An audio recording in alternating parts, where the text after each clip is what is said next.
জয় হিন্দ বন্ধুরা, স্টাডি চ্যালেঞ্জের আজ ডে 20। আজ সকালে ঘুম থেকে উঠে ব্রেকফাস্ট করে একটা স্টুডেন্টের পড়ানো ছিল, তাই তাকে পড়াতে চলে যাই।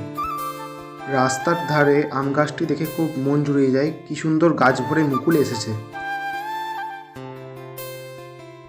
পড়ানো হয়ে গেলে সকাল 9:30টায় বাড়ি ফিরে আসি। এসে আজকে তৈরি করে নিই আজকের টু ডু লিস্ট। দুপুরে মেডিটেশনটা করে নিই। দুপুরে আখের রস কাকু বাড়ির গলিতে আসায় এক গ্লাস আখের রস খেয়ে আবার কিছুক্ষণ পড়াশোনা করি। আজ বিকালে মাঠে যাই এবং 1 ঘন্টা ক্রিকেট খেলি। সন্ধে বাড়ি ফিরে শুরু হয় সন্ধ্যের পড়াশোনা এবং আজকে আমার টু ডু লিস্টটা সম্পূর্ণ কমপ্লিট করি, তাই আজকে আমি খুব খুশি।